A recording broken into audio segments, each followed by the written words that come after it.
All right.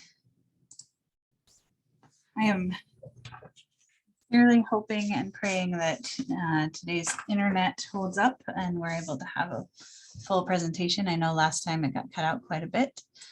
Welcome everyone. Good to see so many people on this call. And Erica, can you confirm that you can see my slides? Yes, I can see it. Great, thank you. All right.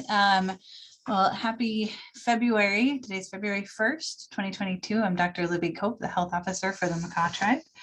And I'm going to show these slides a little bit differently or in a different order. So we're going to start with the United States as a whole and then look at the trends in Mia Bay. So as you can see over here on the right, there's a pretty rapid decline in the rate of new cases of COVID. They believe that it has peaked and from the Omicron variant and that we are well on our way down. As you can see, the testing is staying up, which is good. Hospitalizations are starting to decline. I do know that healthcare systems are anticipating to still be in surge mode, which means having a lot more patients for the next week and a half or so. And then as we've seen throughout this pandemic, there's typically a 2-week delay between cases, hospitalizations, and then deaths. So we do anticipate that to either peak out soon within the next week and a half or so. And then that statistic will also continue downward.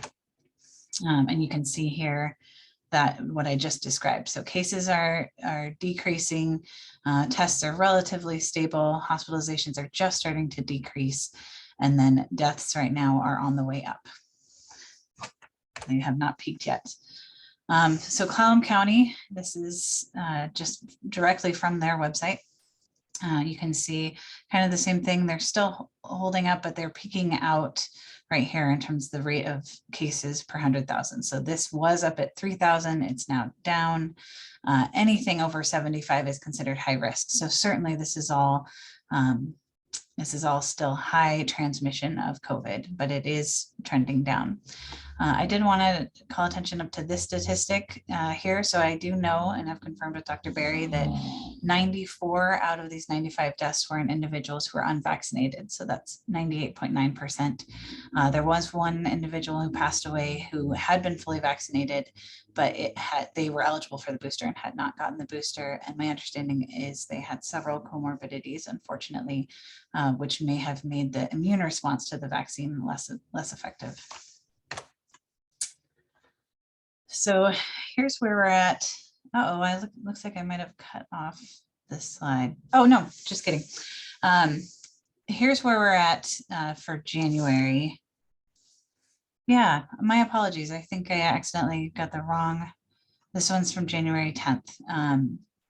Shoot, my apologies. I worked on this before and then I must just have edited and pasted the wrong slide in here.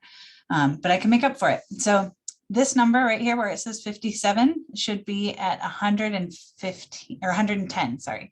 So we're at 110 cases for January. So obviously that's much higher here. And this is through January 31st. And the next slide shows December and January. So you'll get all of that on the next slide. And we've had to date 315 cases of COVID total. Most, obviously a third of those have been in January, and certainly most of those have been since the fall of 2021. And here's just December and January pulled out all together. So we don't have enough cases to get the smooth curves that you would see on some of the states graphs or the countries. And you can also tell, obviously, on the weekends when we were not testing as much here at the clinic, but we had a long streak of no cases at the beginning of December, as you can see, and then just a couple, and then here's over Christmas. And then this is from that January 4th day when we came back from holidays and had a testing drive-through clinic and had 30 cases on that one day. So as you can see, there is a pretty steady trend here. We have another testing drive-through clinic today. So we'll see where we're at, but we've kind of laid in this zone for a while since that first January 4th spike in cases. We'll see how that pans out today. This slide is on our vaccination rates here in Neah Bay, and also how that lays out in our recent cases. So Neah Bay residents who are over 5, 87.4% of those are fully vaccinated. That's great. Unfortunately, a number of those residents, their vaccines are now more than 5 months ago, and they're due for the booster, and only 42% of those eligible for the boosters have gotten boosted. So I'm going to focus a lot today later in my slides on getting boosted and how important that is. So that's something I just want to encourage, that those 50% or so of people who are eligible for the boosters, if you could please come in and get boosted. We've got another vaccine clinic this Thursday at the community gym. For our recent cases since December 26th, 40% of those were up to date on vaccination. 32% were outdated vaccination. They were due for the booster. 20% were not vaccinated, and 8% were not eligible for the vaccination. So that means less than 5. And I know that you could look at those numbers and say, hey, it looks like if I was up to date on my vaccination, it's more likely that I would get COVID. And this is where I apologize for not having more time to do the graphs. Hopefully we could do it. But this is always going to be a higher number of our patients with COVID that have been vaccinated because we have such a great vaccination rate. So if you look at the number of people who are fully vaccinated, you're actually much less likely to get COVID. But because we have such a large number of people who are fully vaccinated, you're more of those people who test positive are going to be vaccinated. It just has to do with what the pool looks like that you're testing from. And I apologize, I will work on trying to get some graphs so I can post those on the website, so that's easier to understand. But from our data so far in Neah Bay, you're at least 2 to 3 times more likely to get COVID without being vaccinated. And again, I don't have that graph in front of you, but I will try to show it later. I know it's been in the news, this subvariant of the Omicron. It's again, it's still the Omicron variant, but it is a subvariant of that. There's actually 3 subvariants. The reason it's called stealth is because when you do the genetic testing, it is missing the missing gene that they use to test for Omicron. And so it doesn't earmark it as Omicron. But there's been a lot of confusion, I think, out there about whether or not this tests positive for COVID, and it does. There is some data showing that possibly it is less likely to show up on the rapid antigen tests, but I haven't seen anything that really confirms that. Certainly if somebody is exposed and they've got symptoms, we're working with individuals to make sure they're continuing to isolate or quarantine, even if the rapid comes back negative, especially in public settings like school and at work. It hasn't been considered more concerning than Omicron. It's possible that it will slow the decline in cases. But that's all I know for now. We need a lot more information for sure. There's nothing settled on that one quite yet. Okay, so these 4 things we've gone over a couple of times. I'm going to continue on this theme with updated information. So getting vaccinated is still the #1 way to get out of this pandemic. The last 2 weeks, there's been 3 new studies that came out, one showing that the vaccines are 90% effective at keeping people from hospitalization, 82% effective at avoiding emergency departments. And more of the same. I can include these links. I know it's not clickable on here, but we will include it when we post to the STIC website later today. And the next couple of slides, I'm going to go over the Washington Department of Health report that came out on January 26th. This report shows that in unvaccinated 12 to 34-year-olds, they're 2 times more likely to get COVID compared to fully vaccinated 12 to 34-year-olds, and 5 times more likely to be hospitalized. And then the benefits just increase as you go up in the age groups. So in ages 35 to 64, you're 3 times more likely to get COVID if you're unvaccinated, and fully vaccinated versus fully vaccinated. And then 7 times more likely to be hospitalized in this age group if you are unvaccinated. And then again, this is where it gets, certainly we start looking at mortality in ages 65 and older, 4 times more likely to get COVID, if you're unvaccinated, 7 times more likely to be hospitalized, and 11 times more likely to die of COVID-19 compared to fully vaccinated 65+-year-olds. And here's the graph showing that. And I will put the link to the study in our post when we post on this. So 11 times more. So the answer is yes, the vaccinations are helping, they're working, they're effective. And I wanted to put this out there and say for anybody who's on this call, certainly if you or if you have any family or friends who have questions about the vaccine and whether or not it works or whether or not it's safe, please let me know or let one of our providers know, and we'd be happy to talk to you about that. And again, we're giving out the vaccines on Thursdays at the community gym. That should say approximately 1 to 3 p.m. Sometimes we go a little earlier and start at noon. Sometimes we go later until 4. And we will also do vaccines here at the clinic. If you don't want to do it at the community gym, you can call and we will figure out a day and a time that will work. We might not always be able to do the same day upon the request. That's just because of the way the vials are set up, but we will work with you. This is the exact same slide I did last month. So the KN95, N95 masks or droplet masks. Yes, of course, the N95 and the KN95s are going to be more protective, but only to the extent that they are making a firm seal around the face. If the N95 is so uncomfortable that somebody is taking it off regularly in order to breathe, then it becomes significantly less effective than if they were more comfortable in a droplet mask. So I certainly agree with what the CDC says. The best mask is the one that is worn appropriately. But if you can tolerate an N95 mask or a KN95 mask, those will offer more protection. Social distancing, nothing has changed in this set of slides. All of this information is on our website. And our next drive-through clinic, we have one today because yesterday was a holiday, so we were closed. Generally, it's Monday and Fridays from 1 to 3 p.m. at the community hall.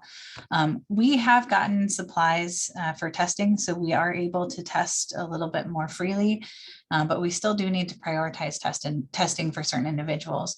We do recommend getting tested if you have any shortness of breath or significant fever or other symptoms, but definitely those two are signs of more emergency, or you've been exposed and have any of these underlying medical conditions. Reasons not to get tested: if you have no symptoms or mild symptoms, even if you've been exposed, unless it's, I would say if it's a household member, that's a good time to come in and get tested.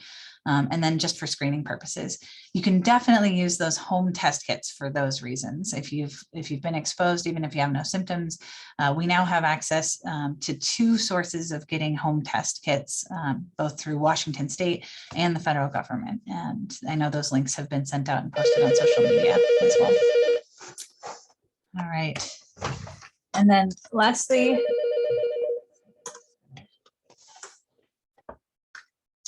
I wanted to pull up this poster again. I really love this and want to always emphasize that we all have to be doing these things, and myself included. Just need this reminder to continue to get enough water. They're showing repeatedly that drinking plenty of water at the beginning of COVID infection really helps with outcomes. And then lately, a lot of data has been on being outside and the fresh air, especially sunlight, even if you're not getting the vitamin D, which it's not possible for us to get the vitamin D at our latitude this time of year. But just sunlight itself has correlated with better outcomes from COVID. And we don't have the data to show that it can even prevent infection, but it's possible that can help with that too. And certainly the fresh air will decrease the rates of transmission, et cetera. So I just wanted to call attention to that side. And that's it for me. Here's my direct office line phone number. If you have any questions for me, otherwise calling 2233 to ask questions of our providers directly. And that's it. Okay, I'm just going to look at the questions.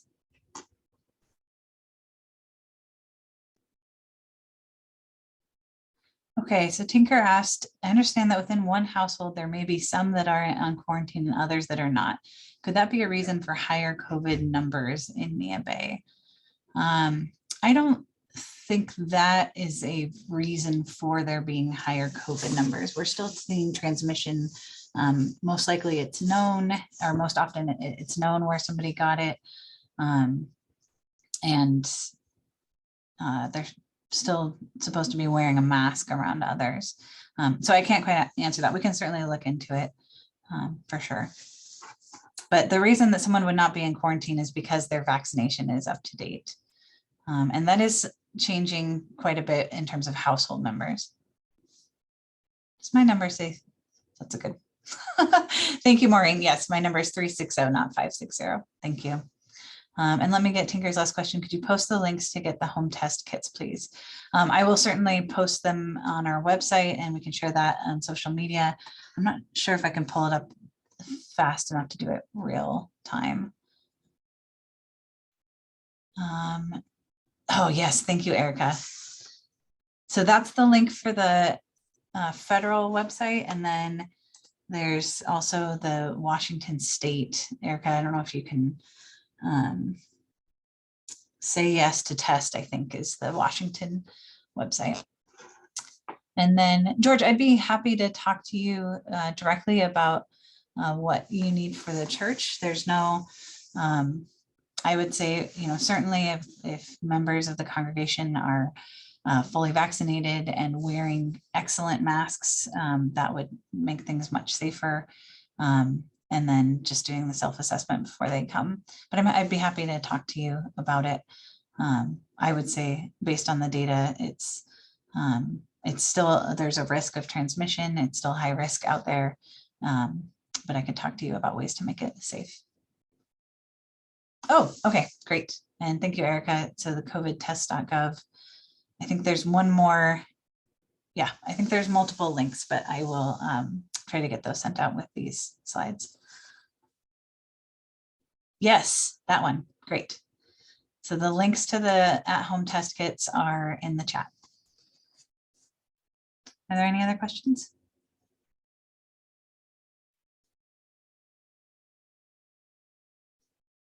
Okay.